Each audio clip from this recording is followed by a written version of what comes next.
Oi pessoal, meu nome é Maíra e você está assistindo ao canal That's How I See It.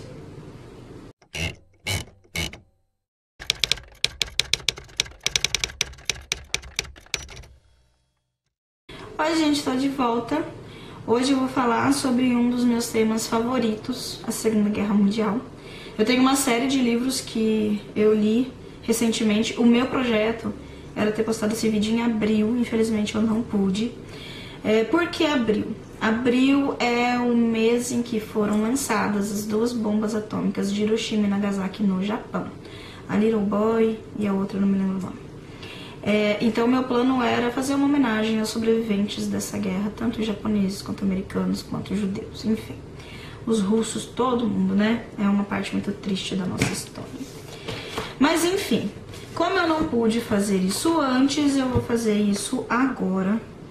E eu vou mostrar pra vocês quais são os títulos que eu mais gostei de ler. Existem alguns outros, eu vou até mencionar outros livros, tá? Mas os que eu tenho na minha estante que eu mais gostei de ler são esses.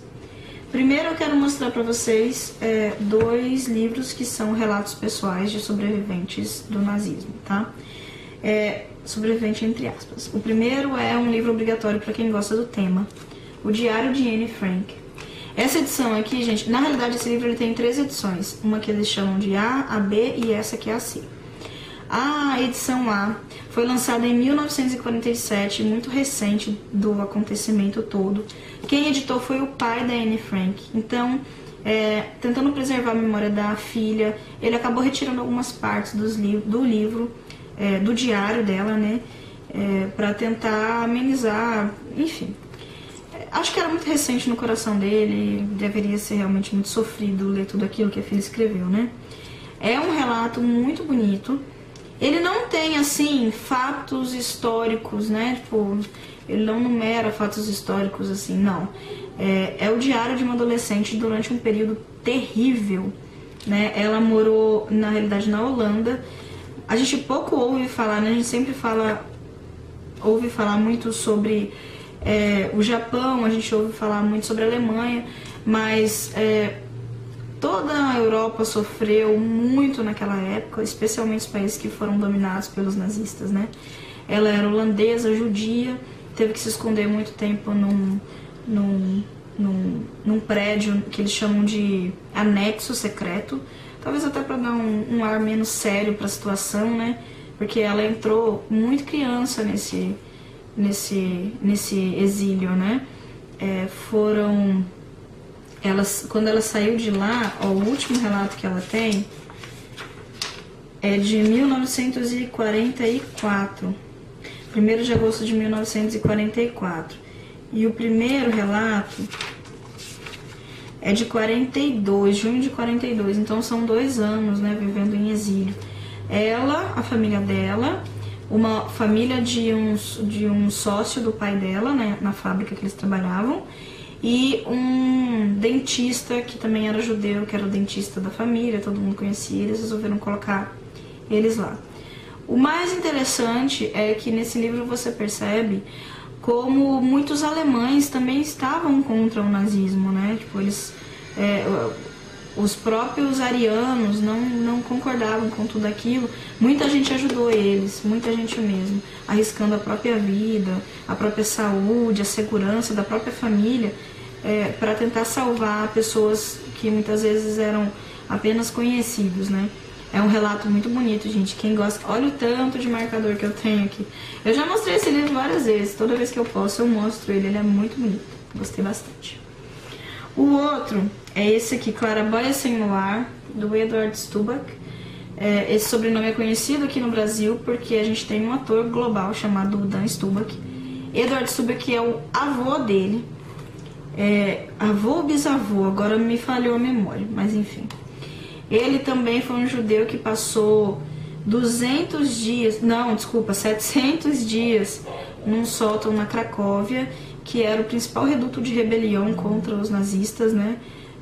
O lugar onde tinha mais movimento de rebeldia contra os nazistas. E até por isso você vê nesse relato, nesse livro aqui, que muitos conhecidos foram mortos durante todo esse processo e tudo mais. Esse livro aqui, gente, o que eu mais gostei nele é o tom de realidade que a gente tem. Na realidade é um tapa na cara da gente, porque eu descobri que eu não sei nada sobre a Segunda Guerra Mundial, absolutamente nada. Aqui a gente descobre que a dominação nazista não foi de sopetão. Ela aconteceu de uma forma bem gradual, foi passo a passo. E nisso a gente não pode negar que Hitler era extremamente inteligente, ele era genial, na verdade.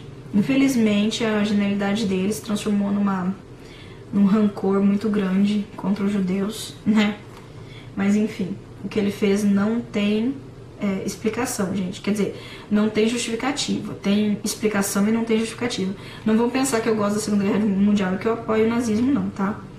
Aqui a gente vai ver, por exemplo, que antes de isolar os judeus, muito antes de tudo isso, deles colocarem os judeus nos campos de concentração e tudo mais, houve um processo, né, de afastamento dos judeus da sociedade alemã. Houve um processo para convencer os alemães que os judeus eram impuros e às vezes até para convencer os judeus de que eles eram impuros, entendeu? Aqui a gente percebe que não foi... o Hitler não chegou e mandou todo mundo para os campos de concentração, que pelo menos na minha visão do que eu estudei na escola era mais ou menos isso. Aqui o que acontece? Primeiro eles atingiram os judeus mais pobres, depois eles atingiram os comerciantes, depois eles atingiram os grandes industriais, né, os judeus que mexiam com as indústrias. Por fim, eles tomaram toda a fonte de renda dos judeus, isolaram eles nos guetos, começaram a dar autorizações especiais para alguns judeus poderem trabalhar, porque de qualquer forma eles precisavam de mão de obra, né? Principalmente os judeus que eram mão de obra de graça, né? Então eles davam autorizações especiais para alguns judeus que tinham alguma habilidade específica. Às vezes ele era bom em fabricar, sei lá, sapato. Então ele tinha uma autorização especial para transitar em determinado horário e em determinado local. Eles não podiam transitar livremente pela cidade, mas não. Dentro dos guetos, inclusive, depois de um tempo, eles tinham horário para entrar e para sair de casa. Eles recebiam vale alimentação, que era tipo uma espécie de racionamento de comida. Inclusive os alemães sofreram bastante com isso, porque toda a comida era enviada para os soldados e até os alemães passavam fome dentro das cidades, né? Aí a gente vê que houve muitos saques, houveram muito assassinato por causa, né? Havia o mercado negro, as dívidas dos judeus e dos alemães aumentaram muito em virtude desse mercado negro. O racionamento era o seguinte: você pegava farinha, açúcar e sabão. O resto você tinha que se virar. Melado também, se eu não me engano. Tinha a vagem, né? O feijão, às vezes. Então, você vê que foi uma situação extremamente complicada para ambos os lados. Não foi só para os judeus, não. Esse aqui é um relato muito bonito. Eu gostei demais. Aqui, ó, não sei se vocês vão conseguir enxergar. O nome do livro vem em virtude dessas janelinhas aqui, que são as clarabóias do sótão, que era o único lugar por onde entrava sol algumas horas do dia para eles. Eles não podiam sair dali para nada, porque caso saíssem, eles iam ser pegos mesmo. Mas nesse livro aqui, graças a Deus, todo mundo sobreviveu. Inclusive, eles tiveram que lidar com um traidor. É interessante porque nessa parte até parece um romance. Você fica agoniado, você fica com vontade de... Sabe quando tem o suspeito do livro? Você fica tentando você resolver a situação. E eu pelo menos me peguei várias vezes querendo matar esse cara. Mas enfim. Aí agora eu vou ter 2 HQs, na verdade um é mangá e outro HQ. O primeiro que eu vou mostrar pra vocês se chama Game Pés Descalços. Esse aqui só tá faltando um volume pra terminar ele, mas é um... Ai, gente, é muito emocionante, muito emocionante. Eu quero mostrar uma foto pra vocês. Esse aqui é o motivo pelo qual eu estou fazendo esse vídeo, tá, gente? Eu quero mostrar só uma figura pra vocês, que é essa aqui, que é a última. Não sei se vocês vão conseguir enxergar direito. Esse aqui é um relato real de um sobrevivente, que é o Gen, que é esse rapazinho aqui. Ele sobreviveu à queda da bomba de Hiroshima. Infelizmente, a maior parte da família dele morreu com a queda da bomba, né? Mas aqui, gente, mostra várias coisas que a gente realmente não sabe. Que, por exemplo, existiam japoneses que eram contra a guerra e existiam japoneses que eram enganados pelo imperador e que achavam que a guerra estava ganha. Ou seja, eles estavam sendo iludidos, eles achavam que a guerra teria um final feliz para eles, né? Eles achavam que eles iam sair ganhando dos Estados Unidos. Na realidade, até os Estados Unidos entrar, eles tinham realmente uma vantagem sobre a Europa, porque a Europa estava quase toda dominada, né, pelos nazistas e tudo mais. Mas o Japão, na época, era um país enfraquecido pela guerra. Os japoneses passavam muita fome. Aquela situação de mandar todos os suprimentos para os soldados também acontecia aqui. Muitas crianças, muitos jovens eram mandados e mulheres eram mandados para a guerra também. Aqui mostra o irmão dele que se alistou. O irmão dele era extremamente novo e mesmo assim ele foi aceito, porque o desespero por soldados novos era tão grande, né, que o imperador estava aceitando todo mundo. Quem quisesse podia ir. Só que também tinha uma outra situação, o alistamento involuntário, né, que acontecia. Primeiro era uma determinada idade, era maior de 18 anos, se não me engano, depois eles diminuíram para 16 anos, e assim foi. Por fim, crianças com 10 anos estavam lutando na guerra. E a bomba de Hiroshima e a bomba de Nagasaki definiram, na realidade, o futuro do Japão na guerra, né? Depois disso, praticamente cessou a guerra, né? Pouca coisa aconteceu depois disso no Japão. Mas aqui a gente vê o quão sofrido realmente foi. É interessante porque, assim, eu tenho os volumes também em e-book, e no e-book tem um relato do Art Spiegelman, que escreveu um outro aqui que eu vou mostrar pra vocês, e ele fala o seguinte: não adianta culpar, ele é americano, tá, gente? Não adianta culpar Pearl Harbor pelo que aconteceu com Hiroshima e Nagasaki, porque não existe desculpa.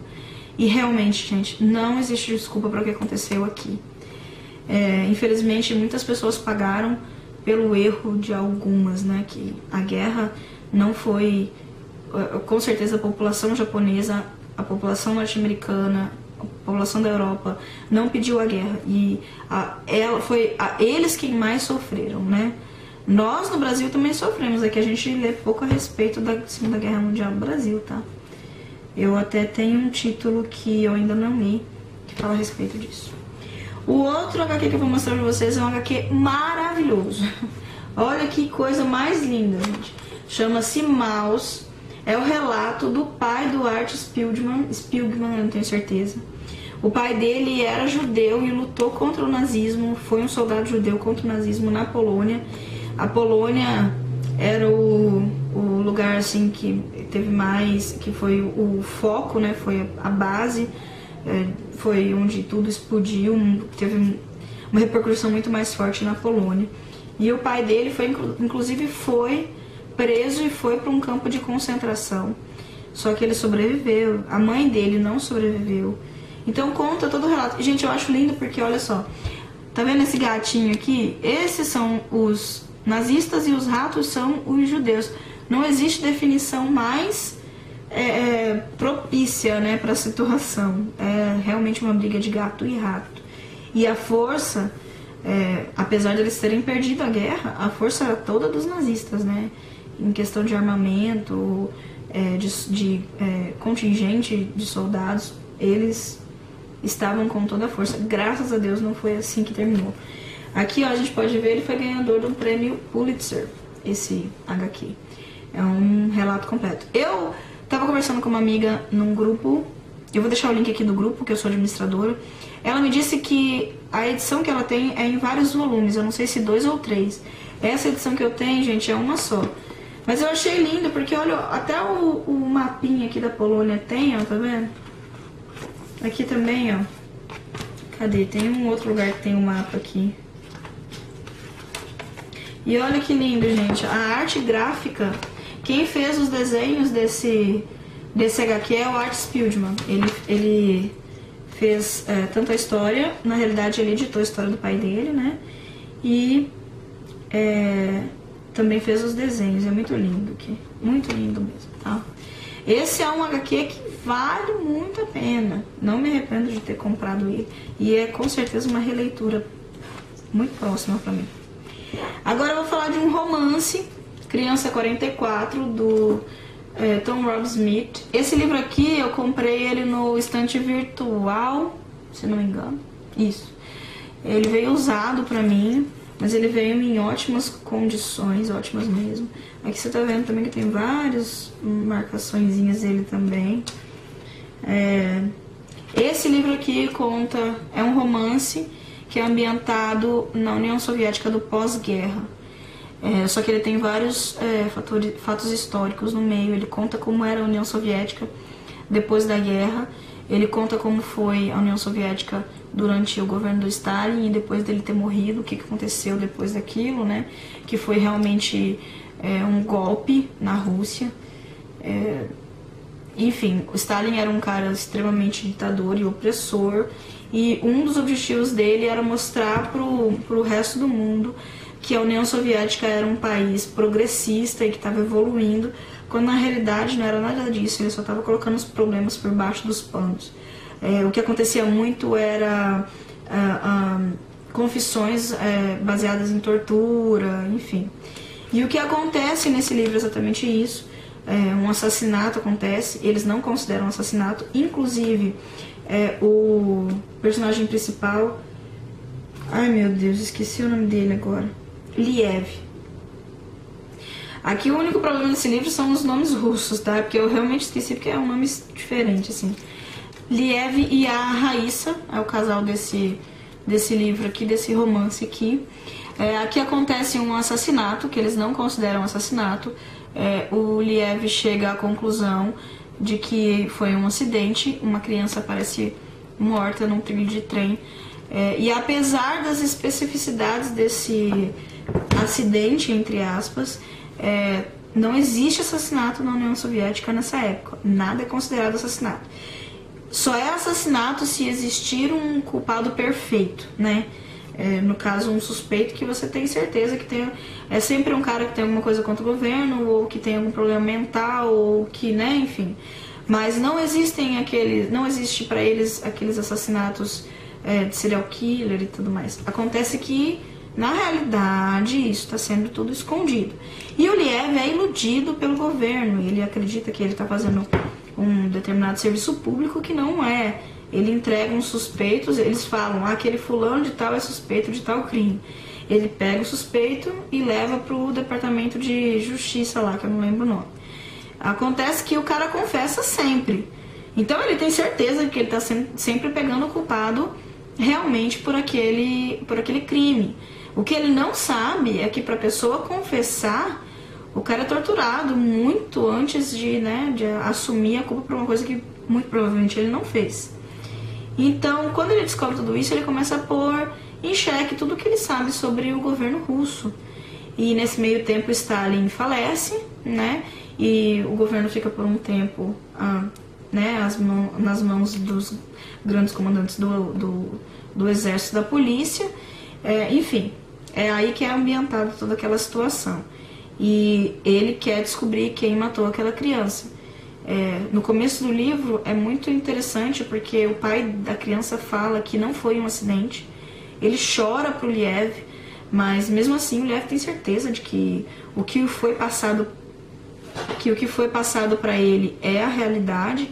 Então ele não ouve o pai da criança e depois ele acaba se arrependendo de tudo isso. E assim vai o romance. Esse livro aqui tem um outro livro que é a sequência, que eu não lembro o nome, que é do mesmo autor, claro. E também já me disseram que é muito bom, eu vou procurar ele pra ler. Existe outros livros. Muita gente ouviu falar já. A Menina que Roubava Livros é ambientado também na Segunda Guerra Mundial. O Dia D. Eu também quero falar pra vocês sobre duas biografias do Hitler que eu li. Uma é a biografia de Joachim Fest, que é a melhor biografia que se tem que tem até hoje sobre o Hitler, né? É muito boa mesmo. Algumas pessoas acharam ela um pouco fria, mas eu achei ela extremamente realista, né? Verdadeira, real. Não tem nada romantizado nem nada. E a outra é uma que ele supostamente escreveu durante um período que ele ficou preso em Veneza. Ele foi pra prisão e ele escreveu esse livro. Chama Minha Luta. Esse livro, gente, também tem muita gente que não gostou dele. Eu gostei muito pelo seguinte: você consegue ter noção de como foi formando o caráter do Hitler, porque é ele mesmo contando a própria história, né?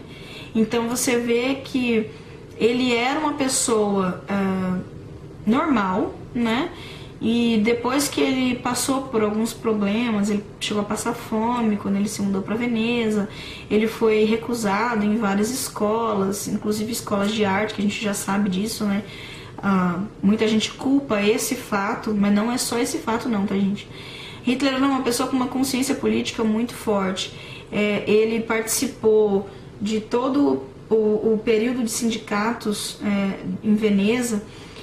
Ele se revoltou muito contra os sindicatos, porque o que era para ajudar o proletariado, eles acabaram subvertendo tudo aquilo e virou uma questão de poder, né? Então, esse sindicato, né? Enfim, foi aí que começou tudo. Ele passando fome, não tendo emprego, ele vendo a miséria por baixo de toda a riqueza de Veneza, por baixo de todos aqueles teatros, de toda aquelas festas, os carnavais, tudo aquilo.